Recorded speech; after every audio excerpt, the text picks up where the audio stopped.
میں ایک چھوٹی سی حکایت سناتا ہوں۔ ہارون رشید کا والد تھا مہدی بن ابو جعفر منصور۔ اس کے زمانے میں قحط آ گیا اور لوگ بھوکے مرنے لگے، کتے بلیاں بھی کھانے لگے۔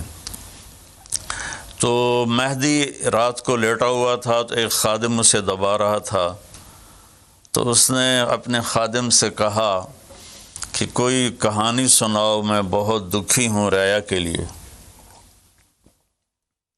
اس نے کہا امیر المومنین، ایک لومڑی جا رہی تھی سفر پہ تو بیٹے کو لے گئی شیر کے پاس کہ تو بادشاہ ہے، اس کو اپنے پاس رکھ لے امانت۔ اس نے کہا ٹھیک۔ اس نے اس کو اپنے کندھوں پہ بٹھا لیا اور لیے پھرتا تھا۔ ایک دن عقاب کی نظر پڑی تو اس نے جھپٹا مارا اور اٹھا کے لے گیا۔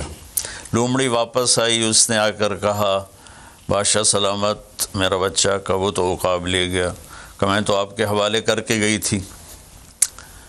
تو شیر نے کہا میری بہن، اگر وہ زمین کی جنگل کی آفت ہوتی تو میں لڑ کے دکھاتا، وہ آسمان کی آفت تھی، اس سے کون لڑ سکتا ہے؟ تو پھر اس نے کہا امیر المومنین، یہ قحط اگر زمین کی آفت ہوتی تو آپ لڑتے، تو اوپر سے آئی آفت ہے، اس سے بات کرو جو اوپر والا ہے تو کام بن جائے گا۔ اس وقت کی ساری جو تھی ایگریکلچر، زراعت، وہ ساری بارش پر تھی، تو اس نے اسی سے ہی لوٹا مصلی منگوا کے وضو کیا، مصلی پہ کھڑا ہوا، سجدے میں سر رکھا اور اتنا رویا کہ سارا مصلی بھیگ گیا۔ اور یہ یاد رہے کہ وہ 3 بر اعظم پر حکومت کر رہا تھا اس وقت مہدی۔ تو ابھی وہ مصلی سے اٹھا بھی نہ تھا کہ اللہ تعالیٰ نے بادل بھیجے اور پوری عباسی سلطنت میں بارش ہو گئی۔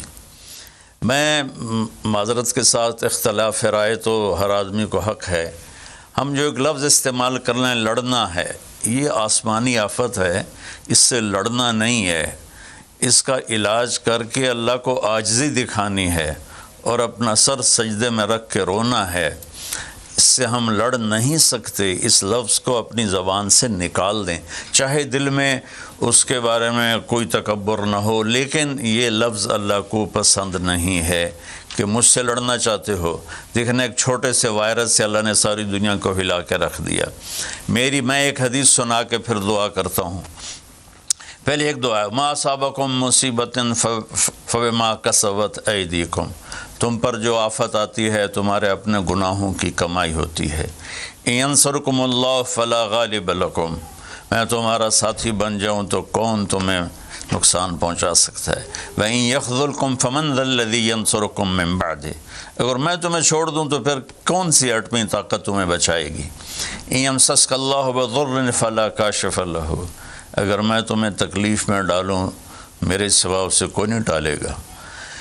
اور إِن يَمْسَسْكَ بِخَيْرٍ فَلَا رَادَّ لِفَضْلِهِ، اگر میں ارادہ کر لوں کہ میں نے کسی کو نہیں ہونے دینا بیمار یا مصیبت میں، تو اس کے لیے کیا مشکل ہے؟ ایک امر ہی تو ہوتا ہے۔ 40 دن ابراہیم علیہ السلام آگ میں بیٹھے رہے، 40 دن یونس علیہ السلام مچھلی کے پیٹ میں رہے، وہ تو فعال لما یرید ہے۔ تو ہم یہ جو ظاہری اسباب اختیار کر رہے ہیں ان کو بھی پوری طرح اختیار کرنا ہے، ساری احتیاط کرنی ہے۔ اگر مسجدوں میں جانے سے یہ بیماری پھیلتی ہے تو پھر اس سے بھی اپنے آپ کو روکنا ہے کہ جان کی حفاظت بھی ہمارے دین کا حصہ ہے۔ ایک دفعہ بارش ہو گئی، حضرت بلال نے اذان دی تو آپ نے کہا صلو فی رحالکم، ہم کہ بلال اعلان کرو اپنے اپنے گھروں میں نماز پڑھیں، مسجد میں مت آئیں۔ حالانکہ مسجد میں آنے سے کپڑے گیلے ہونے تھے یا کیچڑ، جان کا خوف تو نہیں تھا، لیکن میرے نبی نے اپنی امت پر محبت اور شفقت کا ایسا سایہ رکھا ہے کہ آپ نے ان کو کیچڑ سے بچایا، بارش سے بچایا۔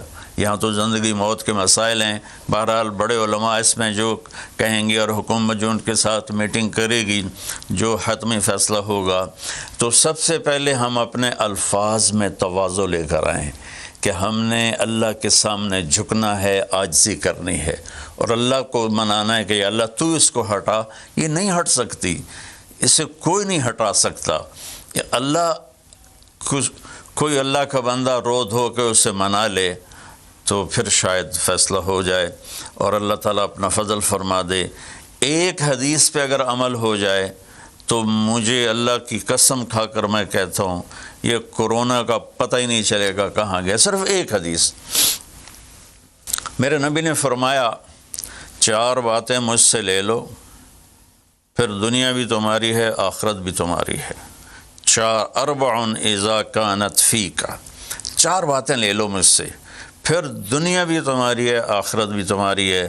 تمہیں کوئی ٹیڑھی آنکھ سے نہ دیکھ سکے گا، تمہیں کوئی نقصان نہ پہنچا سکے گا کہ تمہارے رب کا سایہ تم پہ چھا جائے گا۔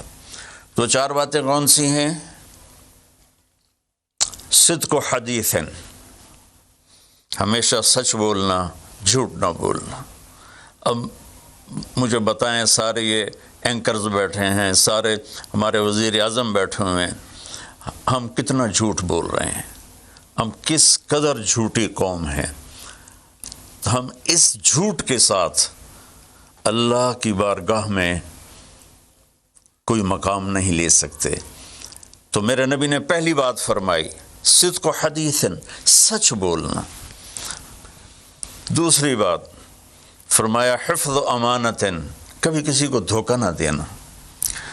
یہ میرے نبی نے فرمایا میرا امتی ہر گناہ کر سکتا ہے، 2 کبھی نہیں کرے گا، ایک جھوٹ کبھی نہیں بولے گا، ایک دھوکہ کبھی نہیں دے گا۔ ایک بہت بڑے چینل، میں ہاتھ جوڑ کے اینکر بیٹھے ہیں، معافی مانگ کے بات کر رہا ہوں، ایک بہت بڑے چینل کے مالک نے مجھ سے کہا کوئی نصیحت کرے۔ میں نے کہا چینل سے جھوٹ ختم کر دو۔ کہا پھر چینل ختم ہو سکتا ہے، جھوٹ نہیں ختم ہو سکتا۔ تو جہاں جس کو، یہ صرف پاکستان کی بات نہیں، پوری دنیا کا میڈیا جھوٹا ہے اور سب سے زیادہ جھوٹ بولا جاتا ہے، اور میرے رب کو، میرے نبی کو جھوٹ سے نفرت ہے۔ میرے نبی نے فرمایا پیاز کھا کے مسجد میں مت آؤ کہ فرشتوں کو تکلیف ہوتی ہے، بو ہوتی ہے، لیکن میرے نبی نے فرمایا جب کوئی مرد عورت جھوٹ بولتا ہے تو فرشتے اس کے منہ کی بدبو سے 3 میل دور بھاگ جاتے۔ تو جھوٹ اور خیانت کے ساتھ ہم کسی آفت کا مقابلہ نہیں کر سکتے۔ آپ نے فرمایا صدق و حدیث، حفظ و امانت، سچ بولنا چاہے جان چلی جائے، اور دھوکہ نہ دینا۔ مسلمان کسی کو دھوکہ نہیں دیتا ہے۔ تیسرا فرمایا حسن و خلیقت، اپنے اخلاق اچھے کرنا، اور اخلاق کا سب سے اونچا مقام حیا ہے۔ اب میں کیسے بات کروں کہ میرے دیش میں حیا کو کس نے تار کیا؟ میرے دیش کی بیٹیوں کو کون نچا رہا ہے؟ ان کے کپڑے لباس مختصر کون کروا رہا ہے؟ یہ کس کے گردن میں یہ گناہ ڈالوں؟ میں مجرم ہوں، میں نے اپنی قوم کو نہیں سمجھایا، میں اللہ سے معافی مانگتا ہوں۔ لیکن جب مسلمان کی بیٹی بے حیائی کی طرف چل پڑے اور نوجوان بے حیائی کی طرف چل پڑے تو اللہ کی رحمت، سب سے زیادہ عذاب قوم لوط پر آیا کہ وہ بے حیائی میں ساری باؤنڈریز کراس کر گئے تھے، تو اللہ تعالیٰ نے ان پر 5 عذاب بھیجے۔ 5، کسی قوم پہ 5 عذاب نہیں آئے، ایک ہی عذاب آتا تھا، ان پر 5 عذاب آئے۔ تو تیسری بات میرے نبی نے فرمائی ہے کہ حیا والے بنو، حیا والے بنو۔ ان 4 چیزوں نے ہماری ہر چیز بکھیر دی، توڑ دی۔